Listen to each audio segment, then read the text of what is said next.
Okay, so we're live.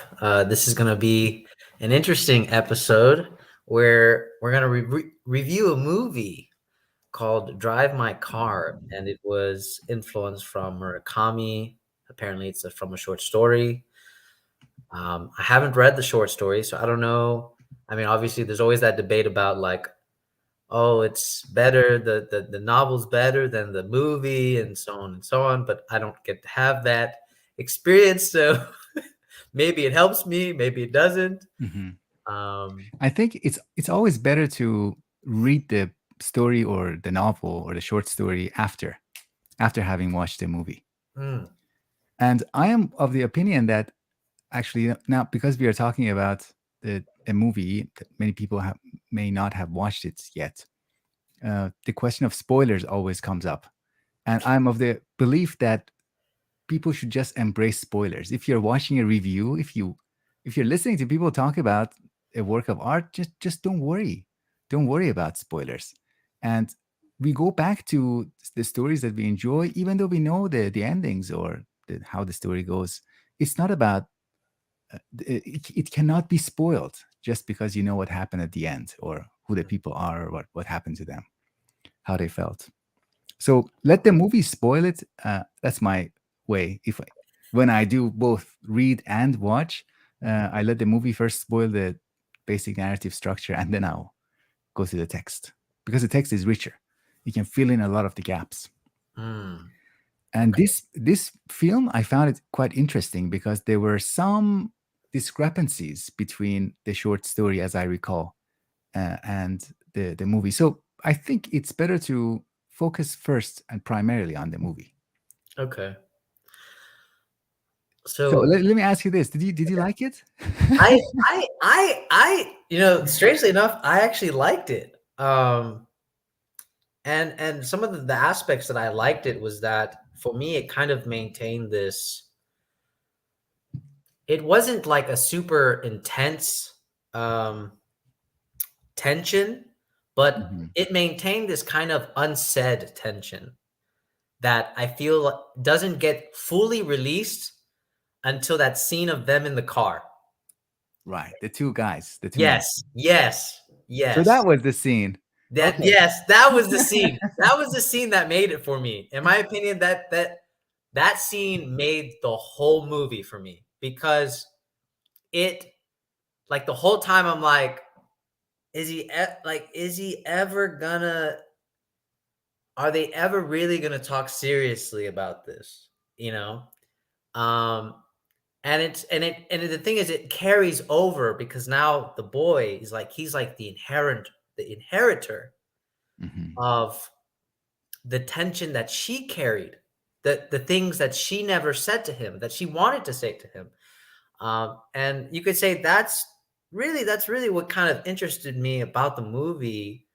And for me, that I think that for me that's what makes the movie. It's the way the movie carries that unsaid tension the whole time. I mean, other than that, the movie is very mundane, very ordinary, but it's it's that unsaid tension that's just like I don't know. It's sort of beautiful in a way because everybody is like in it, but nobody's talking about it. They're Hmm. all just kind of dancing around it. You know, Hmm. the play gives hints about it, but nobody's talking about it directly.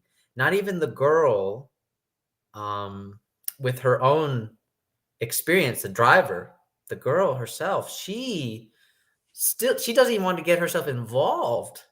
You know, that's the part that I liked about the story too is that she was like, he's like, so you don't want to know, like you don't get creeped out, but that this is a dead woman. She's like, no, no, Hmm. and it's like what? Hmm. Hmm. So, anyways, what was your experience like? Yeah, yeah. For a few people who are watching us, we should maybe share this part of our experience. That because the movie is a little bit long, we both were talking to each other and exchanging texts, messages on Twitter, and like as we continue to watch in segments the movie, and I was a little bit behind you, and I said, I'm not so far. I'm not that impressed with the movie. And then you said there is a scene that's gonna save it all. And then I was watching, and every scene that was a little bit dramatic, I was like, "Oh, is that the Javier scene? Is that the Javier scene?" And, I was like, and finally, the movie ended, and I had a few hypotheses about, okay, that could be the scene. That could be the scene. So that was an added element that shaped my it shaped my experience, which was good. It was good. Maybe we can start by giving a bit of a context. What was the movie about? So Okay. we can give chronological organization in a way that was not provided to us. So we had a couple who were in the show business. The man is one of the main characters in the movie in the film. Uh, the husband and wife, we hear that we are informed that they had a young daughter together who passes away, and that becomes a tragic point in their marriage, and they become very detached, and they lose their own life energy until a point where somehow the woman, the wife, starts to become creative and write stories. Previously they were both actors, I think, at least in the short story they were both actors. She was a little bit above him in terms of career. She was leading role material, but he was more like supporting actor because he was not as good looking. So she had the wife had a higher status. But then she becomes, while recovering from that tragedy, she becomes a writer. But that coincides with another thing, vice that she picks up, Hmm. that she takes lovers. So she starts having affairs with various men, and all those affairs are linked, connected with her writing and creative activity, creative endeavor. And we hear about one specific tale, one specific story, and different pieces of this story are told to different lovers. Some of them are told to the husband, but some of the major parts are told to this guy, the younger guy. Hmm. Um, so, anyways, the wife passes away. I'm sorry for the spoiler. I already announced it at the beginning. Spoiler alert. The wife passes away. Then he gets hit with that second tragedy. Uh, in the story, in the short story, we hear that he has the guy, main guy. He develops drinking habits, and he has some eyesight problem. And for these two reasons, the company hires a driver. Really presses him to let them hire this driver. That was not really worked out neatly and clearly in the movie. They said, "Oh, it's our policy." Maybe they were trying to be polite with him, but it was specific to him. Uh, it was supposed to be because of his drinking problem and because of his eyesight that Well, they. actually, Yeah, the in the scene they said it was because they had a previous artist that got right, drunk and hit a driver, and right, so from there on they said uh, that they needed that it was mandatory now because the company had dealt with that incident. right, right. And then because of this arrangement, we meet the second major character, the young girl who's a driver, and the story becomes about the relationship between between three people, really, between the main guy, the husband of the deceased woman, the driver, the female young driver who's very quiet, very pensive, and a young man who is an actor, and he's one of the last lovers, the affairs of the deceased wife. Mhm. Did I miss anything? Um, No, Maybe, no, yeah. actually, I think you That's it. covered it. You covered it pretty Yeah. well. Um, So now I'm just waiting for yours. yeah. You know what? I have two different positions. I have a way of allowing myself and finding a way of liking the movie and saying it was good. And it Mm. was maybe 4 stars out of 5. But I don't want to let myself go there. I want to say it was a bad movie. It was 2 stars. But because the reason is this, the reason is if I'm going to enjoy it, then I have to do a lot of work. Maybe that's what you're also taking that charitable route and saying, I do the rest. I have this scene or a couple of really brilliant moments in the movie, and then Mm. I fill in the blanks. I do the rest with my imagination. Mhm. Um, but I kind of on principle, even though I kind of secretly do that, but I want to publicly say it was a bad film. And not just the film, the story was also. But as I keeps repeating in some of my videos about Murakami, it's not about good or bad. It's about why we are coming to this judgment, why we are coming to this evaluation. And Mm, I generally find even my negative discussions of Murakami extremely enjoyable. There is something about Murakami that is just fun to talk about. I don't know. Does that mean that he's a great writer? That his stories are great? So let me tell you one example. Let me tell you one example. I keep thinking about this possibility, like, damn, is this what he meant to do? So there's a story embedded in the story that we see, and that story is the story that the wife keeps giving in pieces to um, different lovers, including the husband. Uh, One of the ways I thought this could be interpreted is in terms of her giving clues to the husband. So every time she goes to visit the house that in that story, there's a protagonist. There's a girl who goes secretly visiting the house of a guy he likes, and every time she leaves an object behind. And the last object that she leaves behind is a dead body, is a dead man. And what did the wife do in the actual story, in the actual life? She left behind a young boy who who ends up killing someone. And maybe he will also be executed or something or go to prison. Basically, his life is sacrificed. And that is related to the wife. So we can see these affairs as part of the wife's communication to him. And it, one aspect that makes this story tragic is that the wife, while they were together, while she was alive, he refused to openly talk about her infidelity, her affairs. And we can say, okay, she kept pushing him, but he refused. He refused to continue their intimacy and talk about. So that was just one example, because we see a lot of signs that invites us to these interpretations, but um, then we have to do most of the work, I think. yeah, no, I agree. I agree. This might be a side note, but I noticed something very interesting about the story within the story, right? The, Mhm, the mhm. life story, where she talks about being I forgot this type of like sea animal, sea creature. There's actually one aspect of the story where she finally lets go. And I think it actually foreshadows her death. Right. And I hadn't and it didn't click until she died that she kind of like subconsciously foreshadowed her death. Um, Mhm, and I think it's because there's one specific element where she already kind of finished off with the younger man, and I think it finally came to like an un I think it was like an she could no longer contain it. It had to be said. right.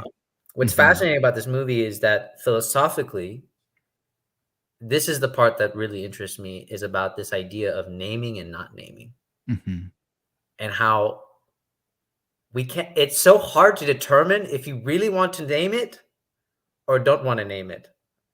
Because the man doesn't want to name it because he knows the moment he says it, the moment he confronts her, it's over, it's done. It's the last thing he has because of their daughter's death. But then mhm, also, I feel like that's something easy to conclude because his car is actually one of the last relationships that he has.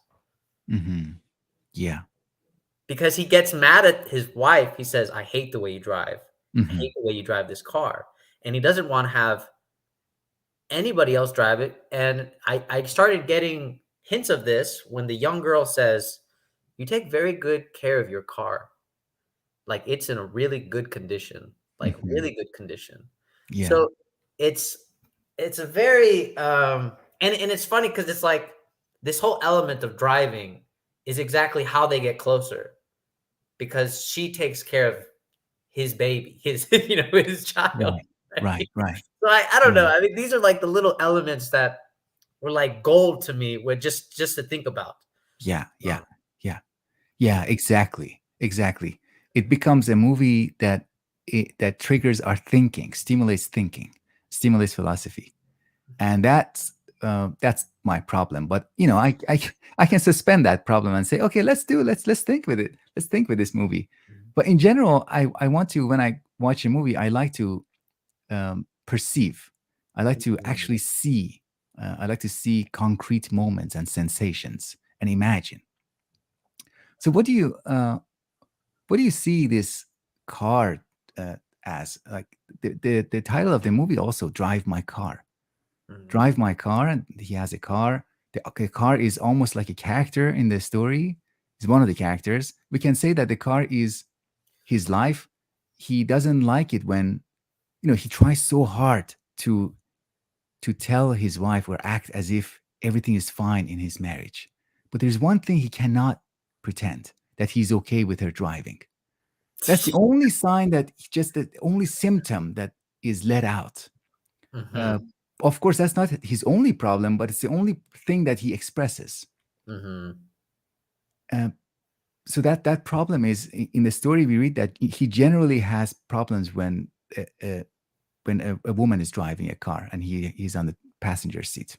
mhm. So maybe we can say he has problem with women taking control.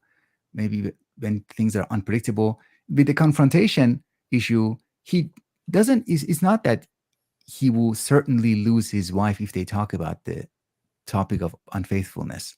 It's that he doesn't know. He will be out of control if they start talking about it. Yeah, yeah, he will be out of So control. what else is the car? Is the car him? Is he the car? Is the car his life? And what does that mean when he says to that girl, or the sentiment, I, drive my car? it's ironic, but I think it's like the paradoxical statement when they're both like hugging in the mountains when they go see her dead Mhm. mother, and he Mhm. says, "No matter what, we must live our lives. We must continue to live our lives."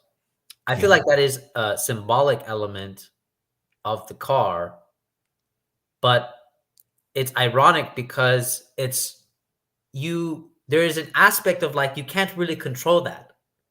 You must, but it is it's kind of like you must drive on element. Like you must drive on though. It Yeah. doesn't matter who's driving. It's you must drive on. You must. You're still in the car.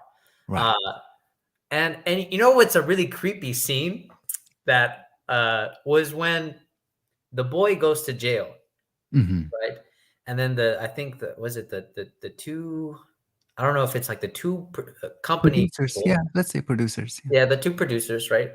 It's very creepy because I almost looked at them like two fates approaching him, and they just because the lady had such a just a straight look into him, and she's just like, Yeah. "This is not." She's like, She was pissed off, even though she "Yes, was trying not to express that. Yeah. She slammed the car door. Did you notice that? She yeah, slammed the door when she left that conversation. yeah." Yeah. But the thing that like creeped me out about this is like it. I literally felt like it was two gods approaching him and saying, "Look, you only have two options, and we're only going to let you have two options, and Yeah. this is where you have to choose. Either you play in the play, or it's over. It's done. Call it off." Mhm. Yeah. Yeah. And for me, that was you could tell like for me that was like kind of a very powerful situation for him because now he doesn't have a choice. He almost he has to choose. Yeah. All of his moments until now have been I can choose, I can control, but now there's no element uh of his control really. He can't avoid the choice now. Yeah, he can't avoid the He's choice now. really confronted with the choice. Yeah. Yeah. Mhm. This is something in Murakami characters in general. I think he really likes this type of character that is detached. We see the detachment, intense detachment, both in this the director, the what's this Kafuko, the main guy, and with Watari, the driver. They are both extremely detached. They are, you can say, they're almost out of the orbit of society. They're out of the orbit of social life, out of the orbit of convention. They don't smile. They don't, because they're out of the orbit, they don't need to be nice to anybody. They don't need to have small talks. They're just, and they're barely surviving. They're not really invested in anything. Yeah. And it's like a grayness in their existence. And the more we learn in the movie, the more we learn about them, the more I felt like there is also a guilt in both of them. And it's not just a feeling of guilt. The guilt has become existentially built into them. It's Mm. so ingrained that the guilt is part of their existence.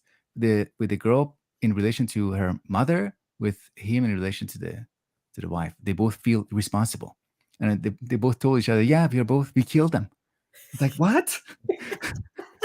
I actually I felt the same way because he starts off, the girl is saying, I didn't tell you this, but I could have saved my mother, right? Yeah, Basically. yeah. By the way, yeah. And then he's kind of like, if I was your father, I would say, I'd grab you by the shoulders and Yeah, say it's not your fault, but I'm not your father.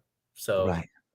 you killed her. Yeah, I was like, oh my God. I was like, and, oh my God. and That's I crazy. think that you killed her is a um, is a sign of like we are in this together. Like we are both invested in this interpretation. So I support you just like you are supporting me.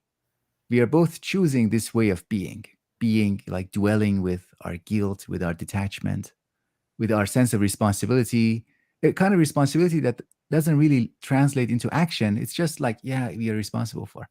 For me, that going back to the moment that you referred to, that scene where they confront him with the decision, that for me, it was really powerful when he said, I cannot do it. I cannot do it. And it was really revealed. Like he's not joking. He's Mhm. not like saying, oh, I prefer not to do it. He really can't. There was a part of him that really couldn't. A big part of him.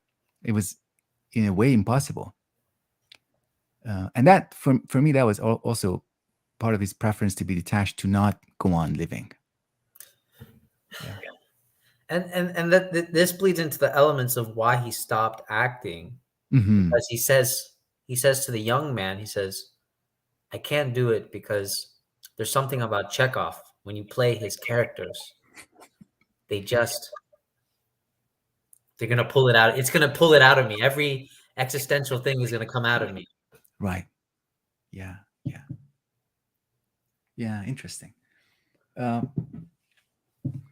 what did you feel at the end of the film? At the end of the last, scene, the last scene. I was, my wife was sitting next to me when we were watching, and when that theater scene ended, it just went dark, and I thought, I just said out loud, I said, please end right here, just end it right here. And then the movie continued, and we saw that grocery shopping scene with the driver, with the young girl. Mhm. And I got so confused at that moment. I didn't know there was a dog in the car. And then she smiled, but I didn't feel happy. I didn't feel I didn't feel any positive feeling. So I was curious how you felt at the ending. Yeah, that was a very strange element of the movie, because I agreed that the cutscene on the should have ended right there. Hmm. But then I guess he wanted to. I think this is where now he's kind of stretching the same message, where it's kind of like, oh, look, the girl moves on and she lives her life. And she's literally driving my car. Yeah. And so I feel like maybe this is the part where I mean for me this is the part like I could probably really critique, because it's like I don't think you needed to add that element. Hmm. But I feel like, and I think this is something always what happens with when we take stories, and directors always try to add their creative element. Um, I, Hmm. I think the idea of just having to make my mark is sometimes Mm. really what stains the movie so much. Mm. I think that is like what is the sort of paradoxical irony about why so many people hate movies that try to take it from the novels, because The directors always want to be like, well, I'm going to take it, but I'm going to put it in my vision. Right. And when they try to stress so much their vision, it just, I don't know. How It's do you like an feel about that? insistence. Yeah, it's like an insistence to sign, to leave your signature there. Hmm. So people say, "Oh, that's him. Hmm. That's him." But we shouldn't say, "Oh, that's the director." We should say, "Oh, that's the story. Wow, what a story! What a character." We shouldn't say, "Oh, what? Oh, that's the guy. That's the director." Like the invisible director who is making himself visible. Hmm. Yeah, yeah. Sometimes it did feel that way. Um, the uh, the other thing that puzzled me, I don't know, I'm not informed enough about the world of theater to know this, but it felt unusual that we had a range of languages together doing the play. Like, have you seen that happening before? That was so weird. There was a sign language person, Korean sign language. There was Chinese, Mandarin, and the main people, majority were speaking Japanese, and they were all in the same play. Yeah. That was, yeah. I still don't know how to think about that. Maybe it's like um, the urge not to take the given language for granted, to acknowledge that we are speaking different languages. Mm. Maybe, or maybe it's just something that people do in theater companies. I don't know. So the actor is so good that let her or let him speak their own language. It's like, But I ironically did like the when they took the girl in that did the sign language. yeah, yeah, that I worked. I felt in a very strange way, I can't really pin it down and I can't really explain why, but I feel like she was the very grounding character for some reason. She was the I like grounding her too. character Hmm. in the movie because she like he I think because she lost something. Remember, they're talking about they're having dinner together. The one of the producers invites him over to dinner and says, "Hey, look, I didn't want to tell you, but actually, one of the actors are my wife." Um, and when he asks her, Hmm. "Why did you want to do this?" She says, "Oh, it's because when I wanted to dance, and then I think she had like some type of issue where she could no longer dance, Hmm. and then now she decided to go for the acting." Um, I Yeah, feel like yeah, that was the first grounding principle for him because she was the one that overcame a loss. Uh, yeah, yeah. And she overcame a loss not in without getting destructive on herself or on other people. mhm. She didn't take it upon herself, and she actually likes Chekhov. Right. Hmm. Hmm. We can say she was a good person, and that's good people are grounding. Like grounding in electric circuits is a place where that you get connected to the earth, and you get grounded, and you don't get extra charge like floating in the narrative or in the circuit. Uh, yeah, that's an interesting. Uh, yeah, for me in my mind, and now that I'm reflecting back, I also like the scenes with her, and the sign language itself is uh, it's very slow, and because of its slowness and because it's silent, Mhm, it's uh, powerful. It's powerful in a different way because they're communicating, but the communication requires so much more effort and so much more physicality, mhm. and the other person just has to wait until it's. Yeah, sign language is very fascinating, especially when it's combined with verbal dialogue. I do feel like a lot of the beautiful elements of the movie were exactly that woman doing the sign language.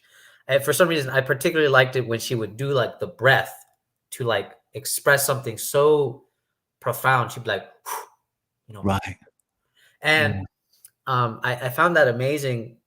But to kind of sidetrack to a little funny scene to kind of show the reflection of his personality is when one of the women actors goes, "Why are we just reading the script and you want us to talk in this sort of robotic tone. We're not robots. You know, she says that we're not Yeah. robots. And Hmm. he's like, just read the script. You Yeah. Yeah. That was good. That was good. know? Uh, Yeah. and even the male actor, he doesn't understand why he's there, and Yeah. until that scene, of course. But Hmm. the what's interesting is that the his interaction with the woman changes his life to some degree, where he wants to live in a more honest way. Hmm. And I think him acting out, beating up the guy, is kind of like because what's funny is that the man, the older man, the main character, he never reprimands the boy for basically sleeping with his wife. Hmm. And I feel like again, the boy wanted that sort of reprimand.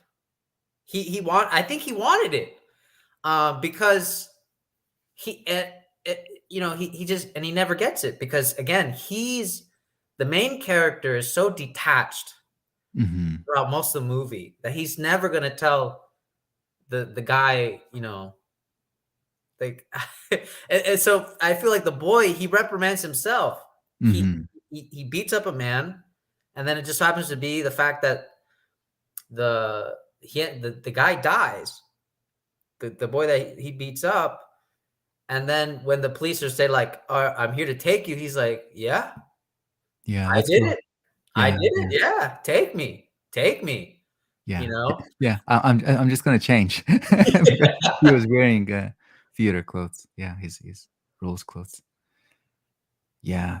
So this is something. This is an element that is very difficult to show in the film, but it is there in the text in the short story. And to put it briefly, it is the attitude of uh, Kafuko, the main guy, the main character. His attitude towards the young boy who was the wife's lover. He has an attitude of intense curiosity and interest towards him because it is after the wife's death. So this is like a remnant of her life, of the wife's life.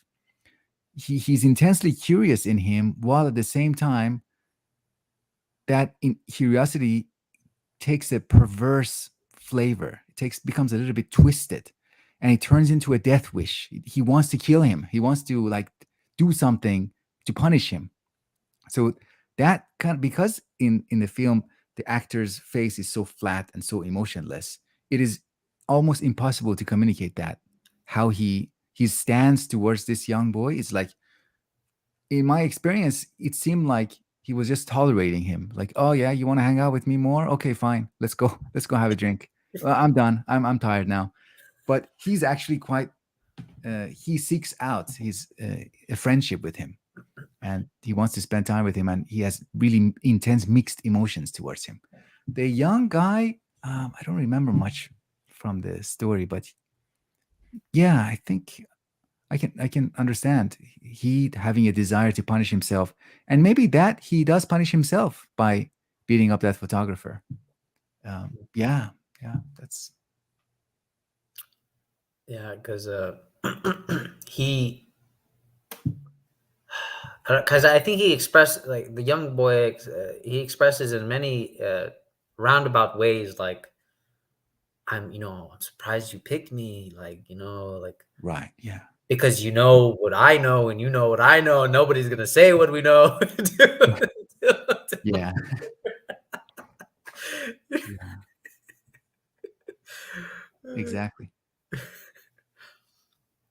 So Interesting. Yeah.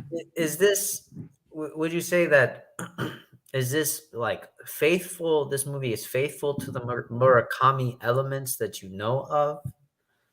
I know you kind of already alluded to it, but you know, I think it's trying to be. I think it's trying to be faithful to Murakami, but there are certain things about Murakami writing this the inner thoughts of characters that is very difficult because these characters have inner thoughts while they are very difficult to read from outside. So that's, I think, a typical Murakami character who is very inexpressive externally, but internally they are constantly talking to themselves and wondering about various questions. And that juxtaposition is difficult to show because unless you introduce like an inner monologue, you just voice over.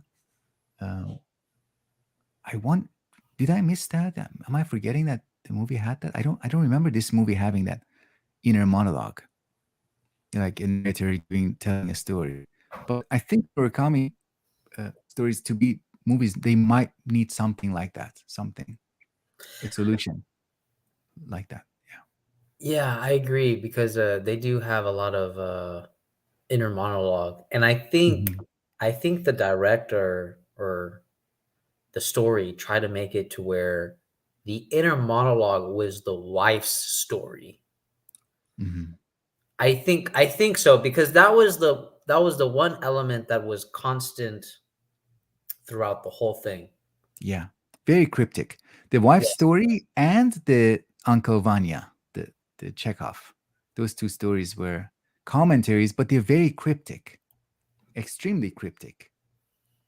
Almost like they raise more questions than Yes. answer questions. Yes. And I feel like that's exactly what it's funny because it's to me it's like the meta story, right? It's really what got me to stay for the movie because I want to know more about the wife's cryptic story. You Hmm. know? Yeah, So yeah, it's funny because it's like I'm interested about the story within the story, and that's what keeps me going to watch that's this movie. great. Yeah, see, that's I unfortunately I should count that as a success. both both for the movie and for the story. Uh, I don't remember that in the story, but I think maybe something like that was there. You know, personally, this is like the most personal note. My most personal response to the movie was when in these kinds of movies, in these kinds of stories, they tell each other, various characters tell each other, it doesn't matter who is telling who, you gotta live, just continue living. Honestly, I have no idea what they mean. I don't know. Like, I want to shake them and I want to enter into the movie and say, what does that mean? He's already alive. He's living. So you must mean something else. You must mean like maybe go to the gym more. Like, what does that mean? Yeah, Be no, creative. Because the problem is that because they don't show that what it looks like to embrace life, to say yes to life, to say that Nietzschean less yes to life. Because they don't show that in the film, it's just left to our imagination to just say, oh yeah, he should. For her, we saw a little scene of the young girl going to the grocery store and adopting a dog and driving the new car. And for him, maybe it was just going back to acting. Maybe, mm, yeah. But mm. still, I'm not sure what that means. Yeah, I think that that kind of message, like you said, it can leave a very poor understanding, and it can allow like younger people to look at this very sort of cliche understanding about life where it's just like, well, I know it's bad right now, so but time will pass and life will continue going. So Yeah. I must live my life. But the irony is that Murakami's whole point, and I think he said this before, is like it's like he's quoted saying this all the time, right? The whole point is finding a meaning, a meaning to live, finding the meaning. As long as you find the meaning, you have a reason to live. Mm. But Hmm. the movie doesn't explicitly say that. It just says we must live our lives. We must live. But unfortunately, this is not a powerful element enough Yeah. to convince anybody of living. No, no. On its own, it's not. It's like parental advice. Like parents give advice to their kids. Just live. Appreciate what you have. It's like easy for you to say. Yeah. Um, It's difficult. I think the problem is that underestimates the art of living. That there is really an art. It requires practice. It requires trial and error. It's not easy to. just go and enjoy life and appreciate life and just continue living. Uh, it's an art. It really is an art. Mhm. So from to say that from a position of comfort, to invite somebody to go on living and to tell them, to reassure them, there's something incomplete, sounds incomplete in that. Mm. Our friend Tyson is here. Hi, Tyson. Yes. Thanks for joining us. We should actually, I should thank. I personally wouldn't have watched it if Tyson had not mentioned the movie. Yes, same, Yeah. same. And sorry, Tyson. Sorry, I'm not giving the movie 5 out of 5. But in an alternate reality, I'm giving it 4 out of 5. But actually, to kind of capitalize on something Tyson said, Hmm. um, I was interested to ask you this. Now, does it inspire you to write? Oh, really interesting question. Uh, I think no. No, I don't feel it. No. How about you?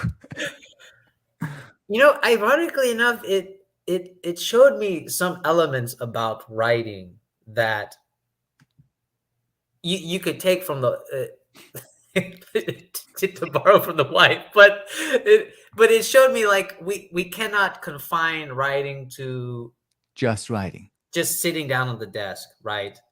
Um, but also it's the very interesting writing relationship that they had, also, where he said that she wouldn't at the beginning she wasn't even writing; she was just telling him a Yeah. story. Yeah. Yeah. In a state of trance. And Yes, she would forget the next day. And he would like tell he it would. back to her. Yeah. Mm. And then it wasn't until like he would tell her, and then she would start writing it down, and so on, and that's the sort of relationship that they had with writing. Hmm. Um, So maybe they allowed writing to come in. So writing was already happening. They found it. It's like a wild pet that you find and you choose to keep it and give it food. So the husband realized that, oh, some writing is happening here, or some storytelling is happening. We can turn it into writing. But the basis of it was that passionate, uh, sensual relationship that they rekindled. That was the basis, and then it could turn to other things. Yeah, mm, maybe in that sense. Again, this is another complaint I have in Murakami. In Murakami, sexual relationship is, in my experience of reading him, sexual relationship is hedonistic and nihilistic, and it ends with that sensual pleasure and satisfaction. And it's in that sense, it's very surprising for me that out of that sense of nihilism, kind of a nihilistic orgasmic moment, a story comes out. I don't know how to make sense of that for myself, but well, I think, I mean, well, this is of course me going beyond the movie now, but if I were to take like Rumi's conception, right, where he ties the whole point is samdami, or it's Mhm, like mhm, trying to tie the sensuality to the spirit. mhm.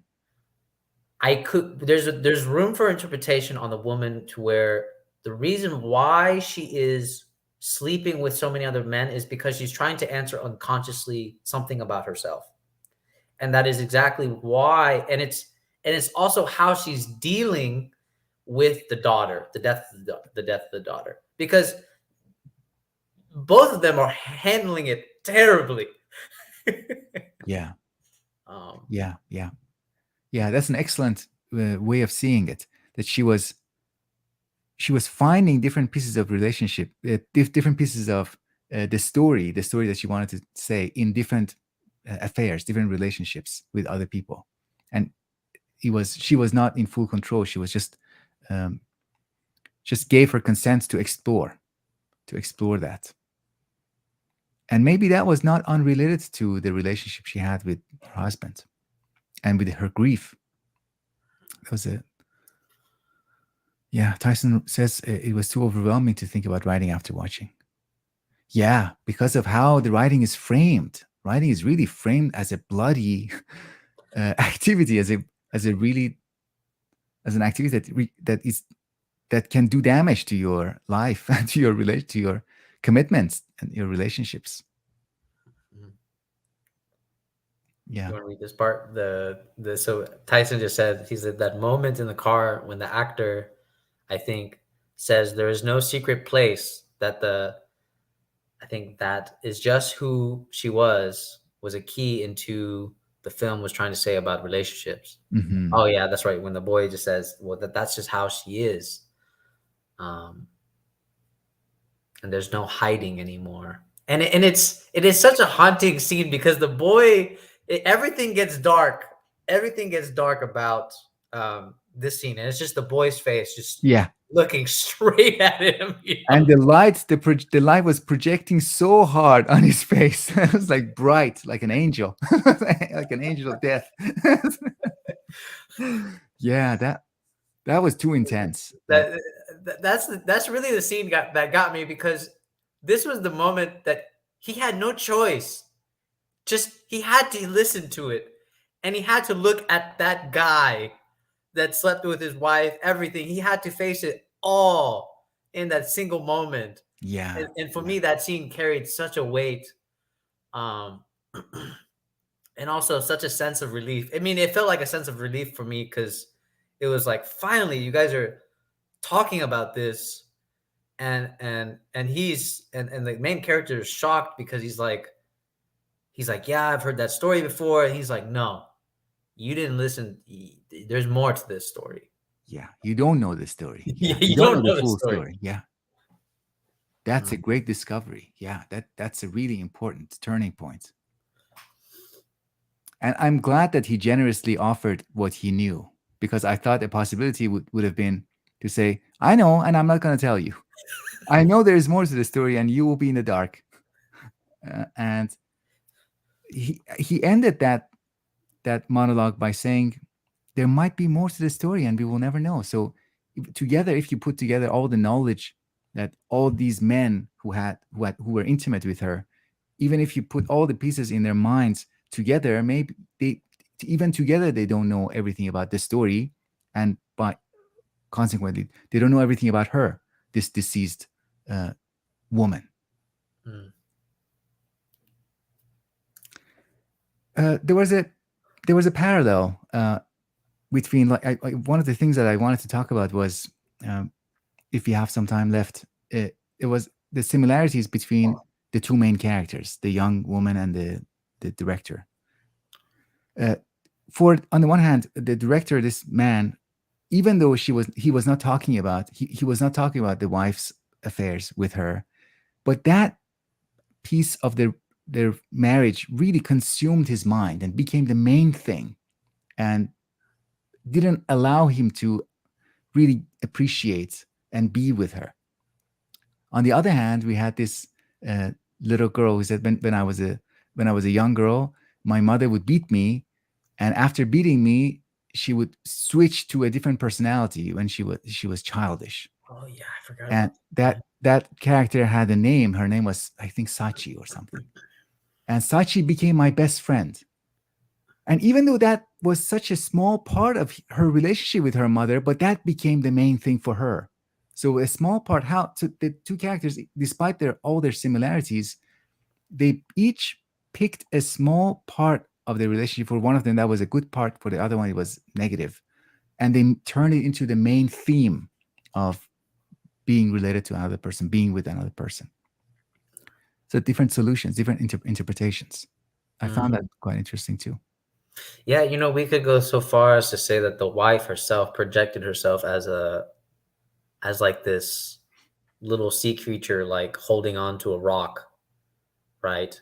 Yeah, Um, and she's just barely holding on, at least from what I remember of the story. She's just like barely holding on. And it's, yeah, that, I mean, that is I think if I were to be, again, more charitable to this movie, and I think Tyson shedded some of the insights, is that this shows some of the elements of like human relationships in a very almost I almost would say if there's a such thing as a nihilistic human relationship, this would be the example, Mm-hmm. Mm-hmm. Mm-hmm. right? Because the nihilistic relationship is, well, you must live. Yeah. Yeah. And then the response is no, that's not good enough, because that's a pre Nietzschean nihilism. It's a nihilism that isn't yet um, combined with taking charge and taking responsibility and reevaluating life and saying, okay, what can we inject? Where can I inject my energy? And okay, fine, it's meaningless. Let's get over it. Let's get over it and becoming post nihilistic as opposed to just remaining in that phase. Uh, Just keep driving. Tyson asked uh, what we thought about the length of the movie. I'm sorry if Tyson, you will be disappointed with my response, but I had to watch the movie in multiple segments, so I necessarily became aware of the length. I've heard that before when people read Murakami, that they lose track of time. Mm, That's a huge achievement for an author, I would say. mm. Really? I've For heard that. I've heard people say some people say he's the only author that helps them lose track of time. Mm. But I don't have that experience with him. I become hyper aware of time. It's like, I think that's great. but with this movie, I just couldn't allow myself to lose track of time. So I don't know. How Yeah, about you? the like I had to split it too. I split it in 2 days actually. I was able to manage to like watch exactly an hour and a half for each section. Mm-hmm. And yeah, I would say the first half I was like, it's funny because if it was a movie that was really like pulling me in, I'd be like, oh, I have to finish it, you know? But for me, it was just like, yeah, I could stop here at an hour and a half. And but again, it wasn't until I hit that one scene that I was Yeah. like, yo, I gotta finish it now.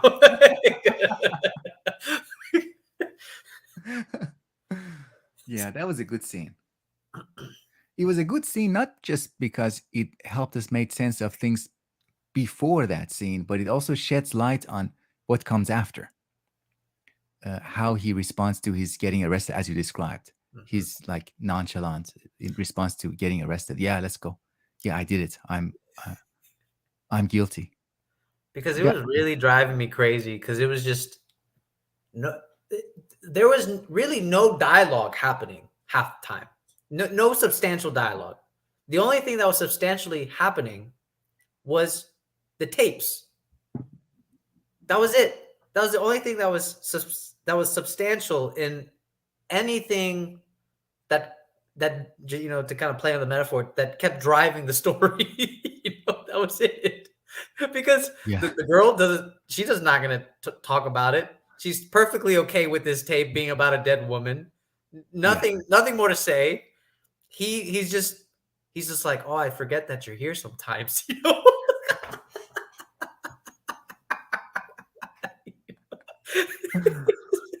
Yeah. Everything becomes background. There is no foreground. So- Interesting. Yeah, those are the elements that are like he's when he said that to her, he's like, yeah, sometimes I forget that you're here. Hmm. He's like, The other thing that was a really um, strange reference to the girl's mastery of driving, because she said that driving is the only thing I can do, and she learned it through pain. She "Mm, learned it through, she had to, again, to spoil a little bit more. Uh, she had to take her mother, who used to work at a nightclub. She used to drive her back and forth from work, between work and home. And on the way back from the nightclub home, in that 2 hours, that was the only chance that she could sleep. So if there was any bump, if there was any discontinuity or any sudden movements, change of movement in the car, she would wake up and beat her up. So she learned to drive really smoothly, and she said, "I had a good teacher." I'm grateful for my mother for teaching me. That really reminded me. Another place that I heard that was in Bukowski's life, Charles Bukowski. Really? He also had a father who would just beat him senseless when he was a kid. He was like teenager, like 11, 12 years old. And he says, I'm grateful for my father because he was my first writing teacher. He taught me the value of pain, not the meaning of pain, uh, pain without reason. And he said that was his greatest writing lesson in life. Wow. Yeah, that Wow. Pain without reason. pain without reason. Yeah, Wow. That is pretty deep, because how many times do we look for reasons? Why are we you usually beating me? do. Yeah, Why? yeah, we usually do. So that's a lesson in nihilism. That's Job's lesson, in the Mm, book of Job. That there is no reason sometimes. mm. So Tyson says, listening to something that once gave you meaning, that has changed its meaning, and you still want that meaning. Hmm. Oh, okay. Yeah, it's like the unacceptance of being able to grapple with the meaning changing, Hmm. maybe, because the woman herself, she becomes like a very obscure pole in the movie. Once the boy gets kind of has the confrontation, because he does allude to the fact that, one, he's like, maybe I don't know my wife, and then he also ends it with just like, well, maybe this is just how your wife is. So it Hmm. almost does like this weird thing where he's the main character might have been glorifying his wife to some degree, and then the boy kind of comes in and says, you are kind of just allowing her to do all this stuff, right? Yeah, But and maybe that's pretend. just how Yeah, she is. yeah, yeah. Maybe that was who she was. Yeah, yeah. In the text of the story, we read that he was a very good actor. The Kafuko, the main guy, he was a really good actor, and the main role that he had to play in his life was the role of that's a satisfied husband to a wife who was constantly cheating on him, and he played that role really well. Wow. So it is easy to say, like, our first reaction might be, oh, poor guy, he's in a victim position, but he's maintaining that he's being super inactive instead of talking about it or asking about it, or he just kept saying, like, oh, our relationship was good, at least for me, I was satisfied. It's like,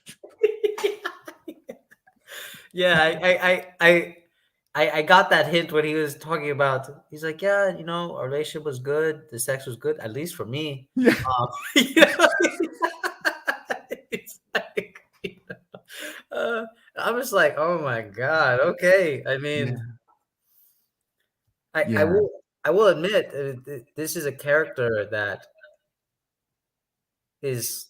It's hard for me to believe it's a character that actually exists, at least in this modern society. I don't think this is a character that most men would be like, yeah, I Hmm. would I would not say anything. Hmm.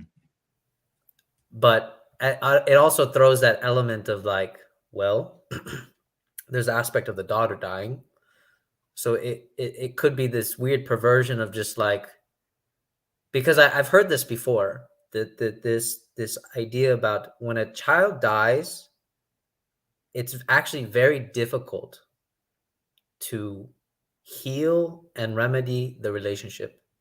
There is a rupture that happens when the child dies between a couple, and Hmm. it's almost. I mean, I've heard this from people in my own life. It's almost like impossible to remedy.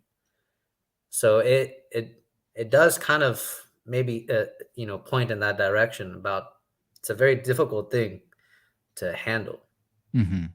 Yeah, because the child is the future, and the future implies a narrative that they're committed to. And when the future of that narrative is gone, the whole narrative is undermined. So they have to come up with something else or just drown. Hmm. And you get a hint of that when his wife says, Wouldn't you want another one?" And then he Right. says, he's like, "Even if I did, you don't want it." Wow. Yeah, Yeah. I remember him saying that because he was like, "You Wow. wouldn't Yeah. want it." I'm vaguely remembering that scene. Yeah, there was something there because she was already busy with her stories, her creativity. So after some time, they didn't have a place for a child anymore. Tyson is asking, was the Chekhov in the Murakami as well in the short story? Yes, it was in the tape that kept repeating. Like, the tape that was on repeat. It was it was an adaptation of uh, Uncle Vanya by Chekhov. And I actually have already invited Javier to next week this time if we get to watch that. I'd like to talk about that, Uncle Vanya Hmm. by Chekhov. There's a version of it available for free on YouTube. There are other more recent versions of it, I think, available on Apple TV or other sources.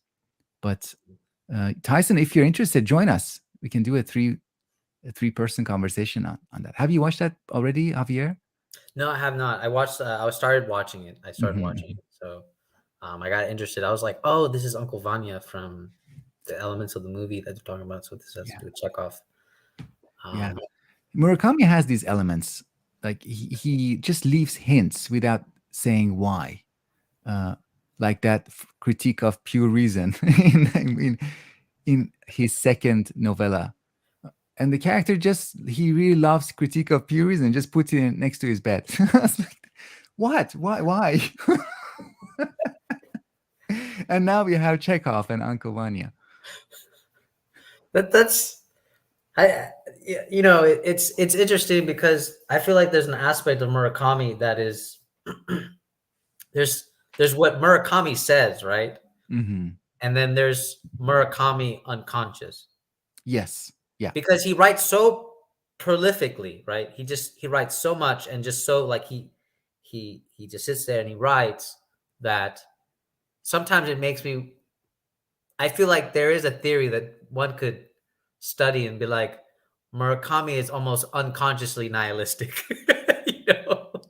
Like Yeah. there's something about him that he's writing to grapple with his own nihilistic tendencies Hmm. that exemplify themselves in these characters. Yeah. Or Just maybe, no yeah, reasons. he might be externalizing his nihilism and just pushing it out of himself and living his life, letting other people deal with it, his readers. That's why he never wants to remember or talk about his previous works. Really? He just wants to be done with them. Really? Yeah, yeah, Oh, wow. yeah.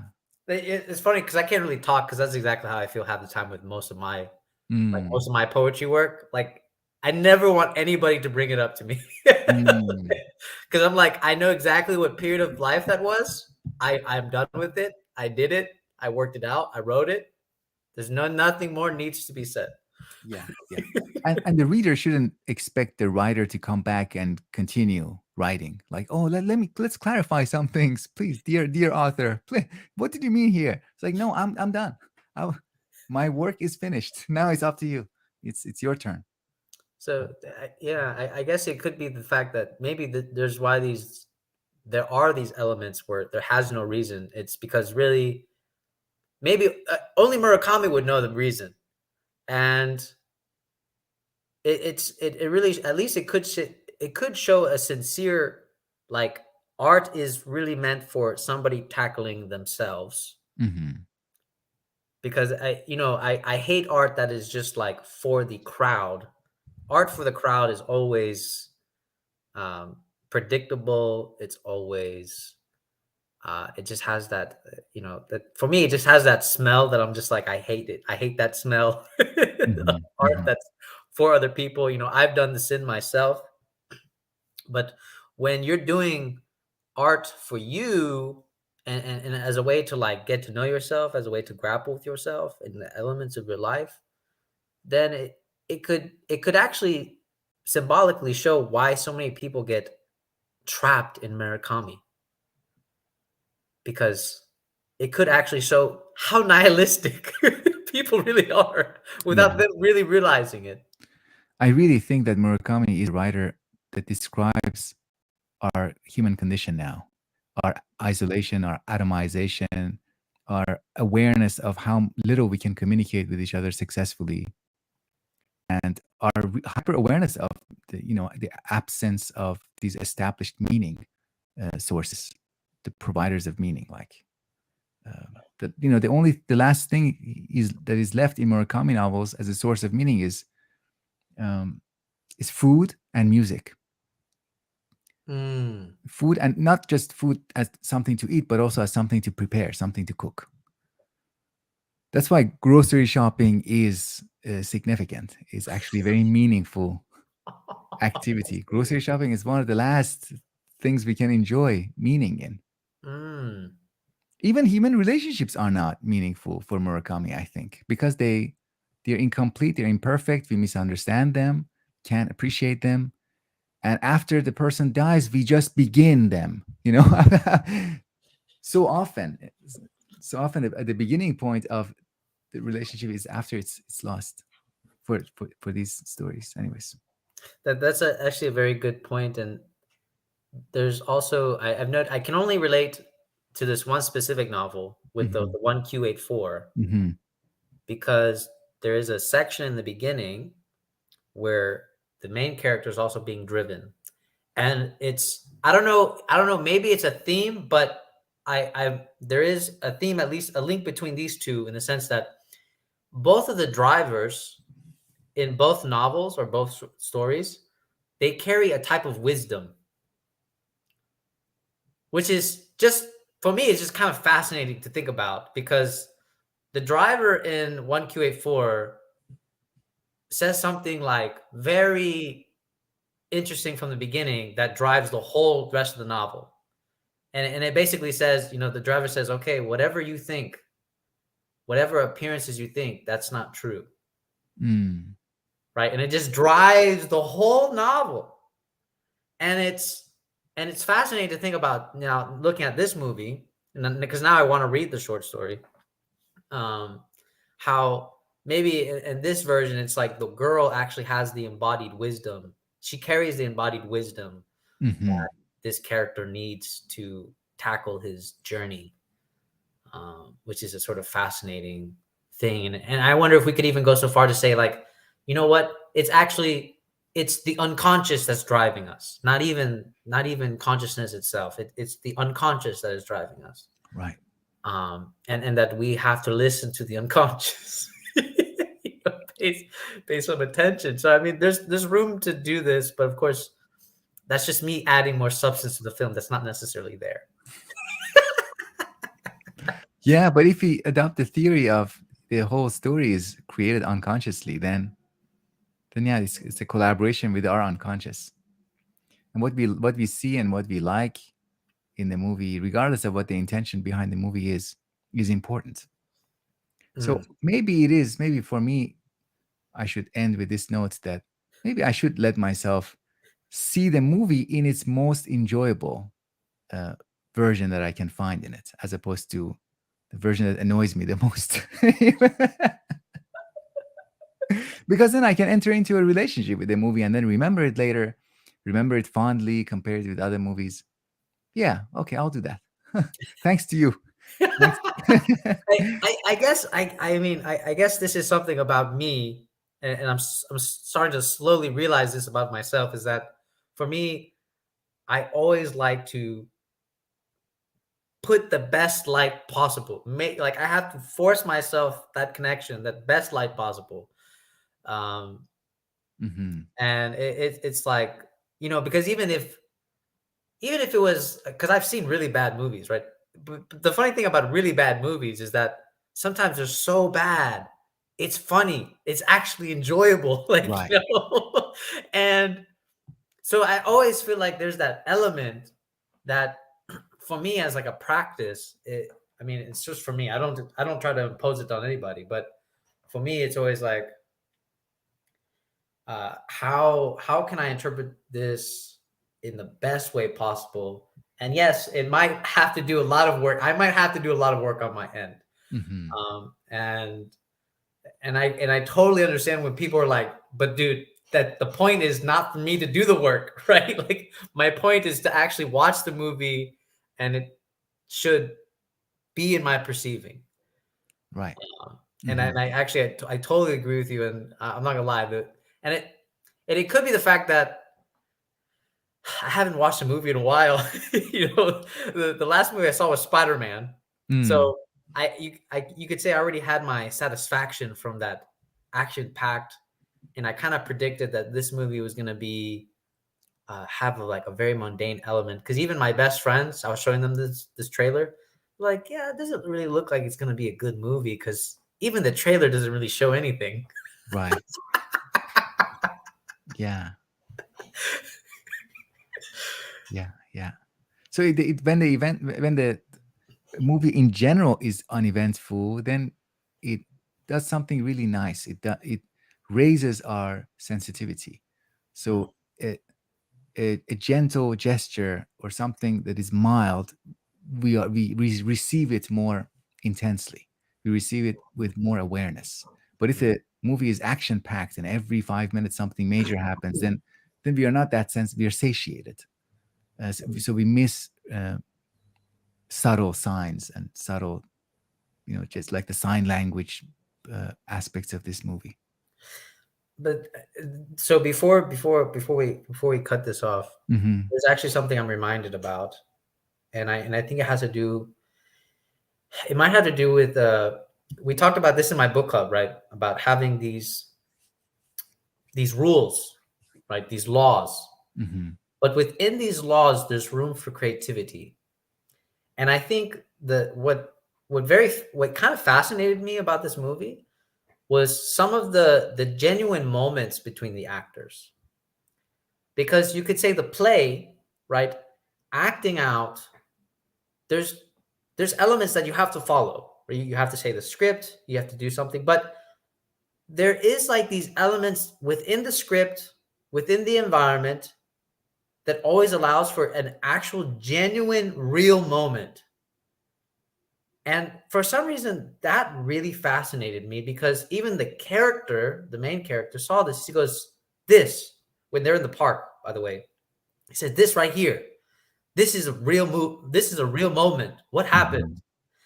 Hmm. um and this might have to do with the reason why he didn't want to act in Chekhov, because Chekhov had this way of writing, that made characters have a genuine moment. It wasn't just no longer acting; it was something real. Hmm. Uh, and I feel like this also sort of is symbolic of the movie itself, where the character, he's just acting, Hmm. he's just acting, and all of a sudden now there's a real genuine moment in his life. Hmm. Yeah, that's similar to what you said about writing is not just writing. If it's going really well and if it is full, it's life. And acting also, if the person is doing it well, life enters into it. I used to take a lot of acting classes when I was younger, and there's this saying acting students say, uh, as a way of praising acting courses. They say, I realized after some time that I'm living in my acting classes and I act when I'm living my life outside of these classes. So they realize that how much they're acting in everyday life and how much they can live when they are enacting some script that somebody like Chekhov Mm, wrote, mm. has written for them. That's actually a very fascinating element about, because it's funny because when we talk about like the term like determinism, Hmm. like everything is determined, or like kind of Hmm. like a fatalism. People Hmm. hate that, hate those words. Or Um, even the rule following that you mentioned. You said that rule following means, for some people, it might mean no creativity. But yeah, no, it doesn't. yeah, it doesn't mean that. It's almost like we had concluded before. It's almost like it is the playground for creativity. That it's like the playground has to be made in order for it to have any real, genuine creativity. Because if there is no playground, then there is no real creativity going on. Yeah, yeah, We have to follow some type of rules, some type of structure to almost like push out that creativity. right. It's like there should be a place where you're already doing something in that playground, and you say, okay, now here you can try to do it differently, or you can try to play with it. But there's something already present. Yeah. Those were the fascinating elements for me. That's because I don't know that much about playing or acting, but for me that was actually very insightful when he was like, this is a real genuine moment, you know. And of course, Hmm. it's always with the girl that is doing the sign language. Yeah. Which confirms that she is really important Yeah. in a very non-intrusive way. She played a really important part in the story, in the development of the characters. Mhm. And she even, like, she what she did to that driver, the female driver, was she really smiled at her. She gave her a very sweet and genuine smile when they were having lunch, and asked, how are you doing? Yeah. I also thought it was very awkward when the girl Hmm. kind of got up. She just got up and just started petting the dog. Yeah, yeah. I was like, these are some really detached people, man. Because I was really struck at that moment. I was like, where did she go? And I was like, oh, she's petting the dog. Okay. I was like, why isn't she in the scene anymore? The camera didn't move with her. Yeah. and it's and I've also been trying to lean towards movies that kind of have this element of like dwelling in the silence. Hmm. Uh, and I think that that movie had those elements, and it kind of makes me think about I want to start watching more Tarkovsky movies because apparently his movies are like very powerful in just silence and the way I guess like the camera pans. And some people are talking about that Tarkovsky will just leave a scene like for you to watch like this. There's nothing happening. It's just a scene. Just you just staring at something for like a very long time, almost to the point it's uncomfortable. Mm. You know? Hmm. And for me, looking at that girl just leave and pet the dog, it was so uncomfortable for me. So uncomfortable. I was like, what is she doing? Yeah, yeah, I understand. Because they were kind of trying to have a conversation with her, and then she left. She left the frame. But yeah, well, yeah, it was important that they didn't react negatively to her leaving, because, oh yeah, playing with a dog. Yeah. Yeah, yeah. It's funny because Hmm. for me, it had to be like a cultural like element as well. Because I mean, I don't know. I don't see that in the culture that I'm in. And I just don't see that happening. Mm. Like some people, are like, what are you doing? You know? People are very upfront. Where I'm at and stuff. Right, right. Yeah. Nothing really goes unsaid. So I wonder if is that a symptom? Is that an element? Do we need to have more unsaid things? Or Mm. do we have too much unsaid things that actually it's all acting? I mean, I don't know. Hmm. That this moment with the girl going to the dog, is this the real genuine moment that we're just like, oh my god, this is out of character. Mm. This Hmm. is not how it should be going. Yeah. She almost didn't make it into that lunch, because the host didn't invite her. And then the main character said, "Hey, let's go." Mm, Yeah. Anyways, yeah, good movie, yeah, and a really good discussion too. yeah, I'm glad Tyson also joined us. yes. Mirror by Tarkovsky. Sure. I'm not. I'm a little bit skeptical of Tarkovsky. I still prefer people like Hitchcock or Really? yeah, yeah, because Okay. Tarkovsky is like too much intellectualism. But sure, maybe I need a phase of going through that. I'm interested in the type of movie that you're talking about because Hmm. I want to see I'm interested in the elements that you're talking about when you are striving for in a movie. Hmm. You Hmm. know, it could be the case that yes, I am sort of attracted to like the sort of it's too much intellectualism going on. You know, Yeah, yeah, it could be the case that I am attracted to that. So I'm interested in experiencing those elements. So I will entertain the movies that you're talking about sure, just to sure, see. sure. Um, but okay, Sounds let's. good. All right. All right. So thank you guys for watching. I hope you Thank you. guys found it. Yes. I thank Davood for coming and being My the pleasure. opposite. He's like, I have to say this. I didn't like the movie. You know? I'd give it a three stars out of five. Um, I'm so happy you could join me, and I thank the viewers for watching, and Tyson for watching, and his input. And really, it was him that kind of got me to want to watch the movie. Same. So I was very interested in it. Um, yeah, so I And think, maybe we can do more of this in the future, yeah, like yeah, yeah, movie-based discussions. Yeah. absolutely. I That's think wonderful. because I've been thinking more that we probably should have more discussions on some like arts Hmm. and movies. Uh, uh, I don't want to always. I'm going to try to refrain myself from sapping the philosophical elements that are not necessarily there. Mm. That I could do that. I could do that with everything, but I guess to learn to just it's actually a very hard thing for me, and this is maybe something I'm going to try to learn from you, Dawood. Where I can just how can I just have just a sort of witnessing element rather than having this element of like, well, let me try to sap what I can Mm. from maybe what's not there. Yeah. Right, right. No, no, I think you're really good at being in the moment and perceiving and being present, especially in your poetry. I really feel that. I feel that the balancing mood to philosophy, it's something that balances philosophy and acts as you said, in a less paternalistic way and in a more maternalistic, more connecting way, less judgmental. But I think this is a muscle that we have. It's just we are ready to use this philosophical muscle of like, oh yeah, this means this.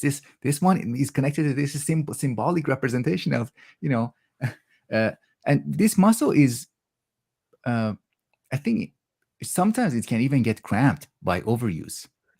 And it's like you just philosophizing everywhere. It's like painfully philosophizing. Uh, but art, funny enough, I feel like art can get us out of that cramp Mhm. situation sometimes. But I also think that's why I started playing chess all of a sudden mhm, yeah, exactly. Yeah, yeah. because I remember I was just disgusted. That's like the first word that comes to my mind. I was disgusted at philosophy. I was disgusted Yeah. and just completely disgusted. And I think even after certain events in my life, philosophy has this way of becoming disgusting again, just very disgusting. Um, so I guess Mhm, it's kind of revealing to the fact that it's like there is this element of like we're dissecting something that's alive, mhm, trying to mhm, dissect something that's alive, and that's almost like rude. It's very invasive. mhm, It's very invasive. mhm, Philosophy is very invasive. mhm. And tyrannical. That's Yeah. again something you said before. Yeah, and I agree with, completely agree with. Okay. All right. So Good, thank you guys great. for watching, Thank you, Javier. and we will